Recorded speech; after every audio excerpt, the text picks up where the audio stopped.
TRS నాయకులు దుష్ప్రచారం చేస్తున్నారని మంత్రి కోమటిరెడ్డి వెంకటరెడ్డి ఫైర్ అయ్యారు. 80,000 కోట్ల అంచనా ఉన్న ప్రాజెక్టుకు 27,000 కోట్ల నిధులు ఖర్చు చేస్తే 90% ప్రాజెక్టు ఎలా పూర్తవుతుందని ప్రశ్నించారు. పాలమూరుకు ద్రోహం చేశారు కాబట్టే పార్లమెంట్ ఎన్నికల్లో బీఆర్ఎస్ పార్టీకి డిపాజిట్లు కూడా రాలేదని కోమటిరెడ్డి వెంకటరెడ్డి విమర్శించారు. నల్గొండ, మహబూబ్ నగర్, ఖమ్మం జిల్లాలోని 38 అసెంబ్లీ సెగ్మెంట్స్ లో బీఆర్ఎస్ 3 స్థానాల్లోనే గెలిచిందని గుర్తు చేశారు.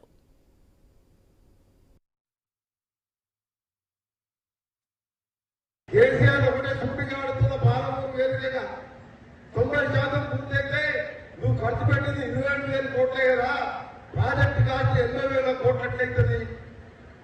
ఎందుకు అబద్ధాలు ఆడుతావు కేసీఆర్? ఓడి పోయినా కానీ నీకు ఇంకా కూడా మీరు పద్ధతి మార్చుకోలేదంటే మీరు ఒక్కసారి ఇక్కడ ఉన్న ప్రజలు అర్థం చేసుకోవాలి. ఆయన అనుకుంటే లక్షల కోట్ల కాళేశ్వరం కట్టుడైపోయింది, పూర్వుడైపోయింది, ఎకరా నీళ్లు చేయలేదు, పాలమూరు పూర్తి చేయలేకపోతున్నారు. ఆయన మన మీద ప్రేమ లేదు. ఏమైనా ఏంటంటే వాళ్ళ బంధువులు, వాళ్ళ అక్కలు, చుట్టాలు అక్కడ ఉంటున్నారు.